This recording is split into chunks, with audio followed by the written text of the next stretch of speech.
उत्तर प्रदेश विधानसभा उपचुनाव में एक नया मोड़ आ गया।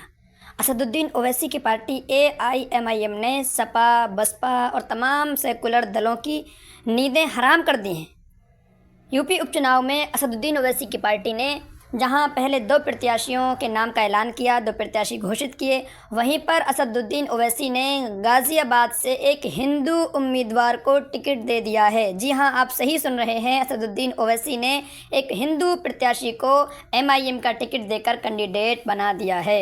वो कौन है, जानेंगे इस वीडियो में। वीडियो में आगे बढ़ने से पहले चैनल को सब्सक्राइब कर लीजिए और वीडियो को लाइक, शेयर और वीडियो पर कमेंट कीजिए। तो आज की खबर है कि असदुद्दीन ओवैसी की पार्टी ने उत्तर प्रदेश के विधानसभा उपचुनाव में तीसरे प्रत्याशी का ऐलान कर दिया है। PDM के तहत आज दूसरी लिस्ट जारी हुई, जिसमें MIM की तरफ से एडवोकेट रवि गौतम को प्रत्याशी घोषित किया गया। एडवोकेट रवि गौतम कौन हैं? ये गाज़ियाबाद के रहने वाले हैं और लंबे समय से चुनाव की तैयारी कर रहे थे। इन्हें उम्मीद थी कि बहुजन समाज पार्टी से इनको टिकट मिलेगा और ये बहुजनों की आवाज़ बनकर, दलितों की आवाज़ बनकर विधानसभा में पहुंचेंगे, मगर ऐसा नहीं हुआ। BSP से इनको टिकट नहीं मिला, तो इन्होंने अपने दोस्तों के कहने पर या खुद अपनी मर्ज़ी से असदुद्दीन ओवैसी की पार्टी, जो कि मुसलमानों, दलितों, वंचितों, शोषितों और तमाम दबे कुचले लोगों की आवाज़ है, उसका दामन थामा। असदुद्दीन ओवैसी ने इनकी इज़्ज़त अफजाई करते हुए, इनका हौसला बढ़ाते हुए अपनी पार्टी में इनको शामिल किया और अपनी पार्टी से इनको कैंडिडेट घोषित कर दिया।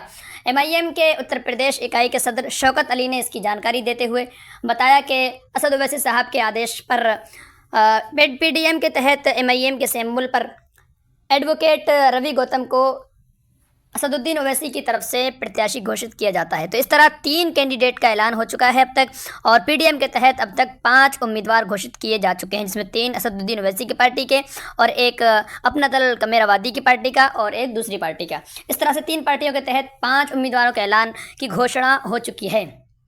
बताते चलें कि उत्तर प्रदेश में जो उपचुनाव हो रहे हैं, यहाँ पर अभी तक माना जा रहा था कि सपा और BJP की टक्कर है, कहीं कहीं बसपा और BJP की टक्कर है, मगर अब असदुद्दीन ओवैसी ने एक भूचाल ला दिया है। असदुद्दीन ओवैसी की पार्टी ने एक नया मोड़ पैदा कर दिया है, जबकि हिंदुओं को भी टिकट दिया है, मुस्लिमों को भी टिकट दिया है और वो कहते आए हैं कि हम सबकी आवाज़ हैं, दलितों, शोषितों, वंचितों और दबे कुचले लोगों की हम आवाज़ उठाते हैं। ऐसे में देखा जा रहा है कि असद ओवैसी इस मर्तबा उपचुनाव में बहुत बड़ा कमाल कर सकते हैं।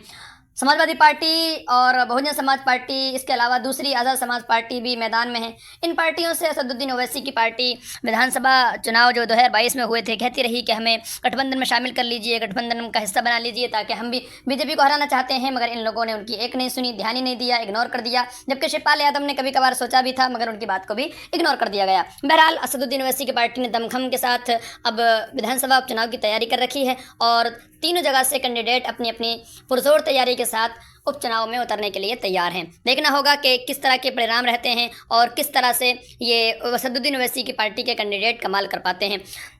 असदुद्दीन ओवैसी ने मुरादाबाद से, मुजफ्फरनगर से और अब गाज़ियाबाद, 3 ज़िलों की 3 विधानसभा सीट, मुरादाबाद की कुंदर की सीट और मुजफ्फरनगर की मीरापुर सीट, गाज़ियाबाद सदर की गाज़ियाबाद सीट, यहाँ से अपने उम्मीदवार घोषित किए हैं। गाज़ियाबाद में असदुद्दीन ओवैसी के एक बहुत चर्चित नेता हैं पंडित मनमोहन झा गामा।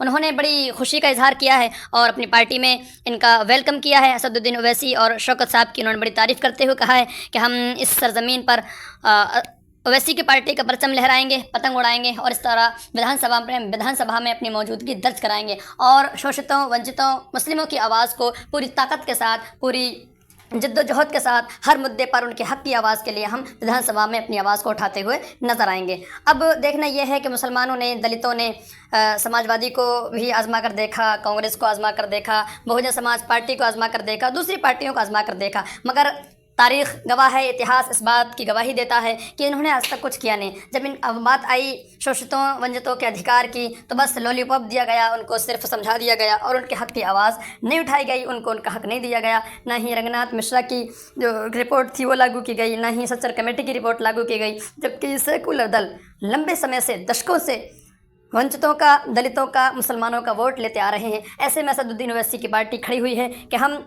संविधान के अनुसार जो हक अधिकार मिले हुए हैं वो अपने नागरिकों को, देशवासियों को दिलाएंगे, जिसमें मुसलमान बहुत ज़्यादा शोषित पाए जाते हैं, बहुत ज़्यादा उन पर जुल्म और जगह जगह से अत्याचार हो रहा है उसको हम संविधान के दायरे में रहकर ख़त्म करने की कोशिश करेंगे, और जहाँ जहाँ देशवासियों पर जुल्म हो रहा है उसको भी असदुद्दीन ओवैसी का कहना है कि हम दूर करने की कोशिश करेंगे। देखना होगा 13 नवंबर को इन तमाम सीटों पर उपचुनाव का मतदान होगा और 23 नवंबर को झारखंड और महाराष्ट्र के साथ नतीजे घोषित किए जाएंगे।